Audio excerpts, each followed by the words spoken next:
guys, my name is Matt, and over the past 5 or 6 years, I have run outbound teams for a ton of companies, and I've also gone in from anywhere from billion-dollar companies all the way down to companies doing $10,000 a month and help them structure sales, outbound processes. And in this video, what I'm gonna teach you is all the things that are happening in your business right now that you don't know about, that are potential massive compliance risk, fines risks, and also taking away from the efficacy of what you're doing. And I'm gonna do this specifically for outbound dialing, and I'm gonna explain to you the tools that are available to you, things that you're supposed to be doing that you're probably not, because like, how do we find these things out? It's through trial and error, but also by going out and doing the research. So I've spent the last 8 months of my life building a call center, and so I've had to go deep into the compliance world, and I'm gonna tell you all the things right now that are happening in your business, or most of the things in your outbound department specifically, and calling your leads that you may or may not be doing that could be causing you a potential significant risk, so that you are now armed with the information to be able to change that. All right, so if you like this kind of stuff, make sure to subscribe to the notification bell, all that kind of good stuff, and I will see you after the intro. All right guys, so I have been asked to come in and have a look at the outbound processes, sales processes, businesses, all the way from Bradley, Russell Brunson, some of the acquisitions clients like Gym Launch and NCI. I've helped businesses like Clean Health. You know, there's a large number of businesses. A lot of the common faults are very the same, like whether you're a small business or a big business. And some of the things that small businesses do well, big businesses don't, and vice versa. What I'm gonna focus on today is the things that people just don't know that are gonna cause you a huge headache if something were to get found out. Now, what are the odds of getting found out? I have no idea. It's kind of how long is a piece of string type question, where like it just takes someone who's pissed off in order to be able to, you know, just kind of go through the relatively simple process of having you fined and then potentially sue you. I'm working with a customer at the moment of mine that before they came on with us, they got a $100,000 lawsuit because Stripe sent a notification on their behalf to a client. They'd say, oh, but that's Stripe's thing. Well, no, because it's client communication between you and the client, and Stripe's sending that on your behalf. You can turn those things off if you want to. Also, like, Stripe is a much harder business to sue than you, I would probably assume. And so what they did, it was basically, it was a customer in Florida. They got sent a, hey, your payment failed, we're gonna re-debit it type thing. And so what that did is it ticked a bunch of boxes. First of all, it was in Florida past 8 p.m. So there you go, there's your first FCC tick, right? Then from there, it was soliciting payment and something to do with debt as well, like debt collection. And so it ticked 3 boxes, which meant the fine was gonna be around 150,000. So he sued him for 100,000, basically saying like, hey, I'm gonna go through and put all these fines through if you don't compensate me, which is not blackmail. It's actually just like, you know, technically you harassed them. Goddamn right. Right. So anyway, they settled for like 7 grand because it's just easier that way to settle in lawsuits, which is a shame, but like that's what those slap suits are for. In the same way that back in the day we used to fall and be like, ah, my back. Oh, my back.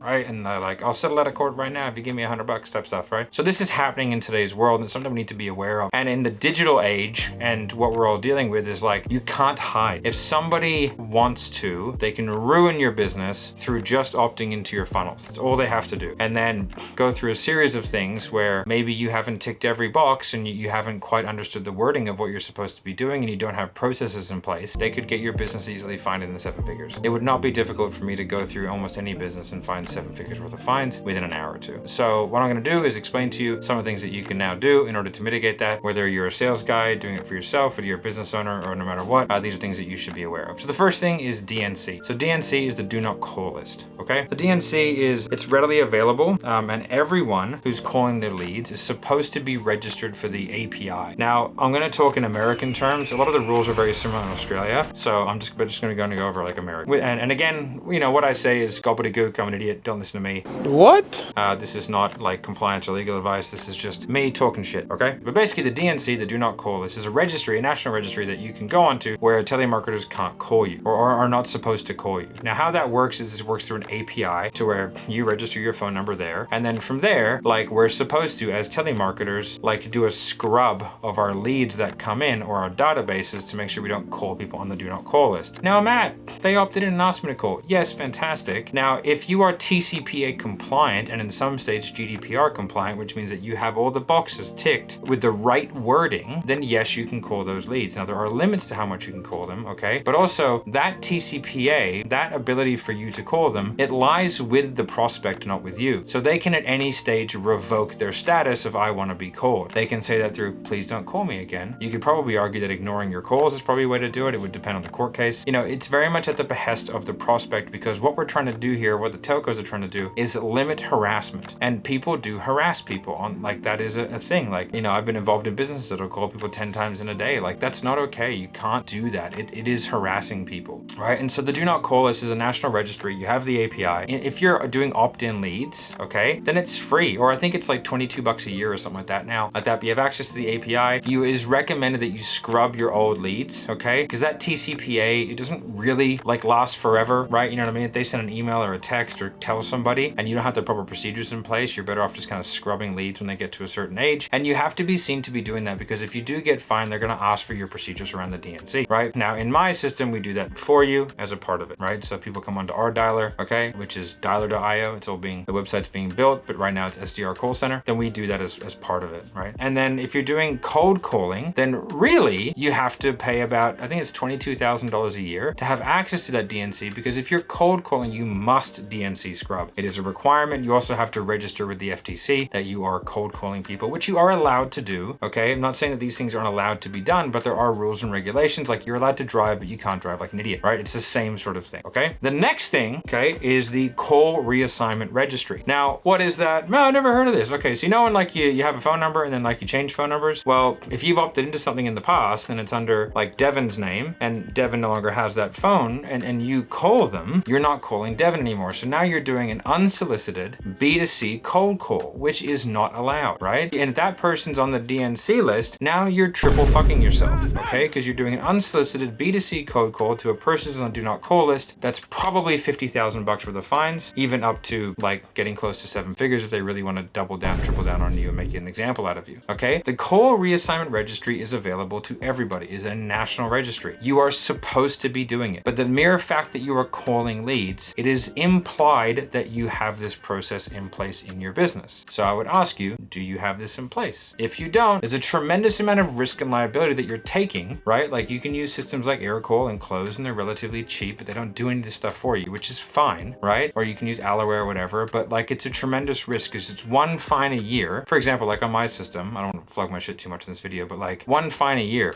would like pay for my system 5 times, right? We want to make sure that we're doing this, the National Call Number Reassignment Registry. Okay, so you have to be scrubbing your list regularly for that, right? And then that way when you're doing your outbound dials and all that kind of stuff, like you're seen to be doing the right thing. The next is a procedure in place for do not call. Now on my system, do not call, done. It's just a drop down, it's done, right? If someone asks you not to call them again, you are not allowed to call them again. Flat out, you're not allowed to. If they re-opt in, okay, and ask to be called, then you can do that. But like, if they say, hey, would you mind not calling me again? And then 7 other people call them, that's an escalation of fine that is astronomical. And all it takes is that person to screenshot it and submit it to the FCC or FTC website, and it's insta-fines. Then what they can do is go, okay, now show us all your call records. They can then do a comparison. They go, hey, you called that person too many times. You called this person too many times. You've done this. Here's $27 million of the fine, right? And you laugh. It's been done before. It's the easiest way to shut a business down because most of you are not doing it. And if you have no procedures in place for these things, and they're like, ignorance is no excuse. If you do not have procedures in place for these things, you are doing the wrong thing. Okay, makes sense? So the next thing,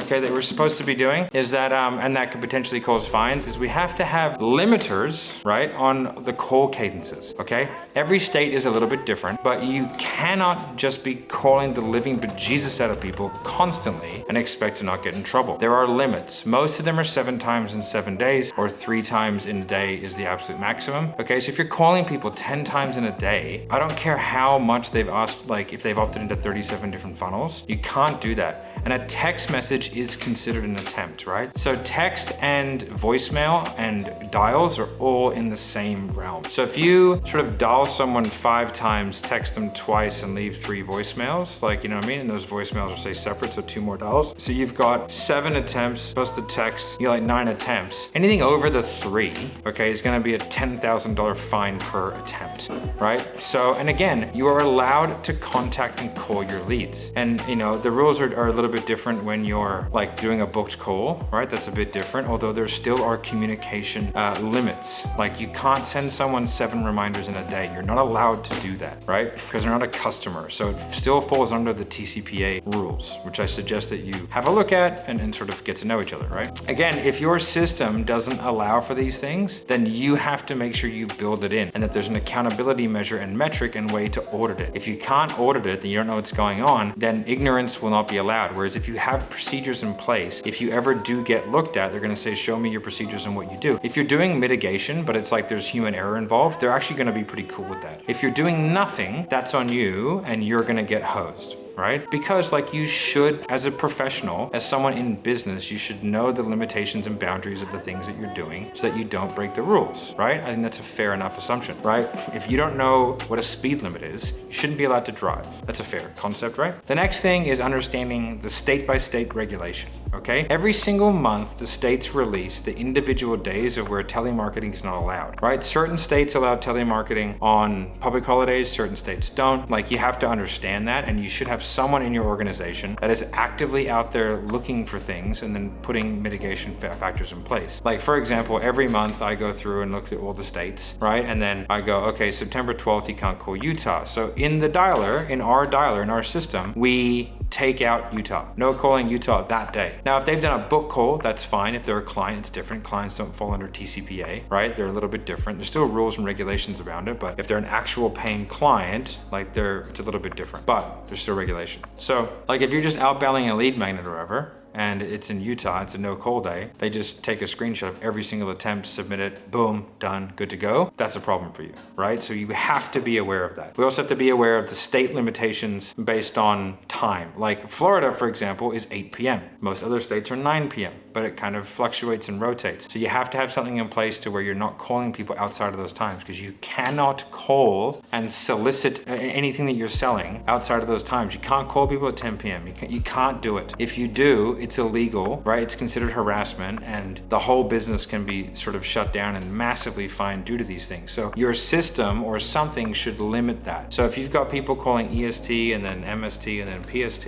you have to be able to sort of have the limitations in there to where they can still call people at 8 p.m. Or 7:30 p.m. PST, but not then accidentally call people at 10:30 p.m. EST, because that just pisses people off. In some countries like Australia, it's really hard to do because mobile numbers all have the same phone prefix. So you just have to work within a more confined time space of like 12 to 8, right? Instead of having a much bigger time frame that you can call from. So it's just something you have to do. So, but you should really be aware of those things, and you should make sure that something in your system, like my system just does it, we pre-program it, it can't be altered, right? You just can't call people too many times, you can't call them at the wrong times. It's all set within the tech to limit that so that, you're doing everything you can. Obviously someone could force through a manual dial or something like that, but like you have all the things in place to where like you are as a business are doing all the right things, right? Which is important. That needs to be done and looked at, right? Because I just don't think that the fines are worth it. Like if you were to make 5 less sales a month, but you didn't get fined, like it's worth it over the course of a year, right? The risk mitigation is definitely worth it. So spam flagging is one of the biggest issues that everybody faces. And everyone's like, why am I getting marked as spam? I'm doing all the right things. It's like, well, you're not, because you don't know all the right things to do. Also, spam flagging isn't being done because you're breaking rules. That's not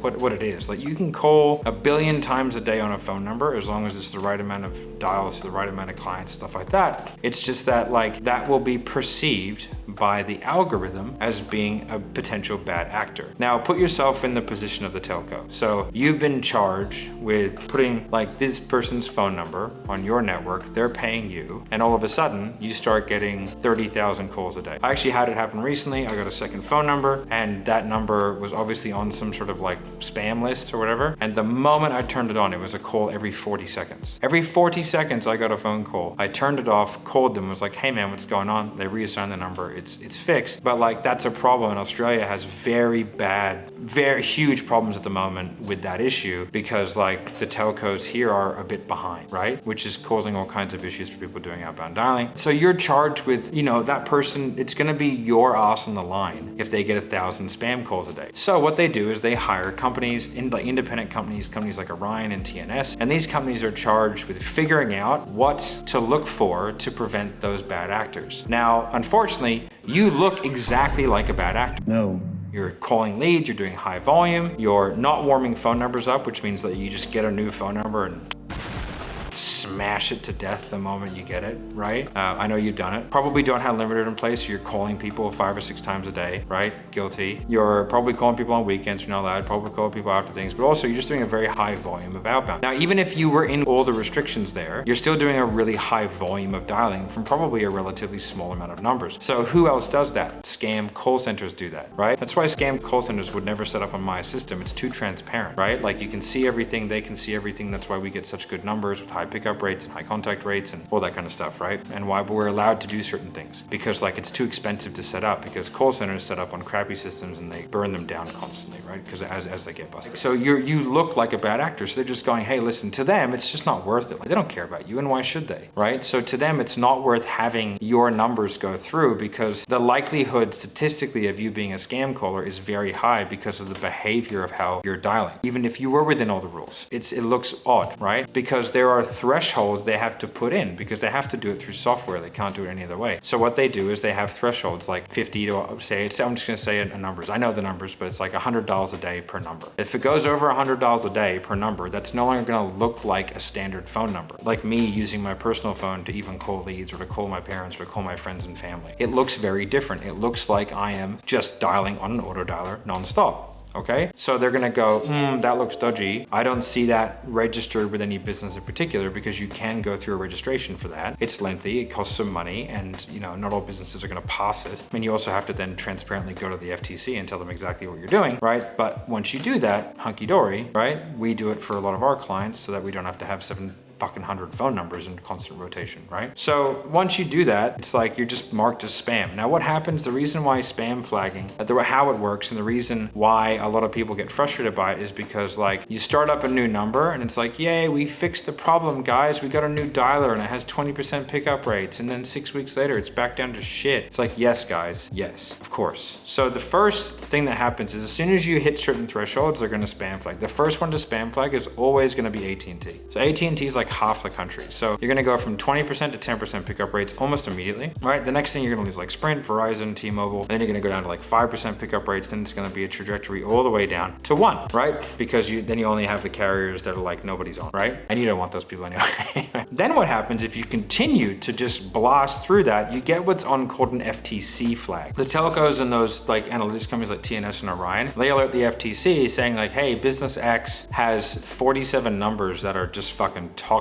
spam flags, and they just keep downloading fuck out of everybody. So they go, okay, cool. The FTC hits a button, and then on your end, it sounds like it's ringing, but on the customer's end, it's not. It just goes straight to voicemail. That's designed to stop scammers, and it just goes straight to voicemail. The other thing they do is that they've brought in is where you have to hit a touchstone number to connect, and what that does is it prevents power dialing. So power dialing, which is the only really power auto dial is really only available on most dialers. I have like 5 different ones that I can use on mine, so it doesn't really affect me at all. You don't have access to the touchstone when you're power dialing. It's only when the call connects, right? You can't fix it. It's a very, very clever mechanism for them to stop power dialing. And people go, oh, but I'm just trying to call my leads. It's like, yes, but like understand the system that you're working within and work within it. Like be smarter. You know what I mean? So what we did is we set up, not only do we register numbers for businesses and all that kind of stuff so that they can get much higher pickup rates because you can actually call these companies and get higher pickup rates and speak to them. You can also get things like branded caller IDs, but also what we did is like a number rotator that makes sure it works in the thresholds and keeps the numbers nice and healthy and fresh and they're not being used too much. That means spending a lot of money. So not only did we have to build a custom rotator that does it at the right times that we want it to do it so the numbers don't get used too much, but also meant we had to spend a lot of money on a lot of numbers, like thousands of numbers, right? Like there's an investment cost there, not only, and then you have to have the tech to be able to do it and the people to be able to run the tech and it has to be able to be updated and all that kind of stuff. And then from there, it also looks at things like pattern dialing, right? So if you're dialing, like we're gonna dial them boom, boom, boom, boom, like that, and there's a particular pattern to it, right? Which a lot of you probably wouldn't have. That's actually more due to like stopping call centers because on my system, I can pre-program when they're dialed because the agents don't really have a choice. Like if your SDRs come on my system, like we just tell them what happens and it happens in front of them. But I can set it up so every 6 hours or whatever, right? So that's to stop call centers who have more advanced software. So then you have to do like off-pattern dialing, right? There's all kinds of stuff. And again, it's because like these things are difficult. So most crappy call centers that are doing scraped leads and doing dodgy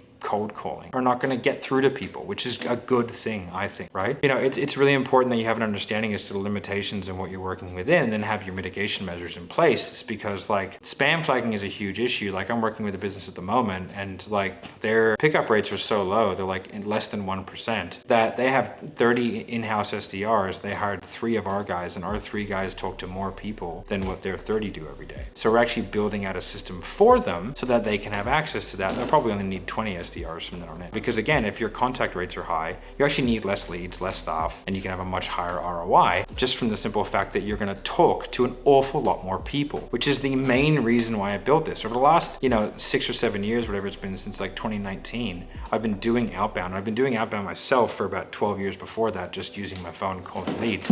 And I have persistently and consistently seen the exact same issues. The moment you get into any sort of volume, any like sort of volume at all, you start to hit these limitations because you don't understand what you're dealing with. And none of the systems out there are designed to work within or counteract or mitigate any of these things. None of the systems have any good compliance measures in place. Like my dialer is HIPAA compliant, for example. Like not many of them are. Like I think it might actually be the only one. Maybe Dial Central has some HIPAA compliance in there, but they're certainly not, because like you can't do safe storage of data, right? Because they don't have firewalls. So like compliance equals complexity, because you have to work within a regulatory system, which means you need certain things. You have to have, like for some things, if you're doing HIPAA stuff, like if you're doing medical, you do need to have a secure ISP, for example, right? And even if you're doing like financial stuff where you're like getting deep financial information off people, technically speaking, you're probably looking at financial services, which would probably require a secure ISP as well. Even online fitness businesses, stuff like that, you are taking like some medical information there. So it's not HIPAA, but it works under a different set of rules and laws. And so, these are real risk points. And so like those cheap dialers, I think they're good and they serve a purpose, but we have to realize what they're for and what they're not. If we are going to be doing high volume outbound dialing, these are things that we're going to come up against. And so we have to have some mitigation strategies in place to be able to make sure that we can keep the business going, because, the risk is just not really worth it. And over the course of years, every single time I've been in an outbound team, I've seen just pickup rates go like that. So what is the natural conclusion? Is like, well, more people, more leads, more dials. The answer is break more of the rules. When you break more of the rules, then you just go into the realms where they're going to make it harder and harder and harder for you to actually get through to people. It's a self-fulfilling prophecy, or of self-licking ice cream, where you're acting like a bad actor, and the more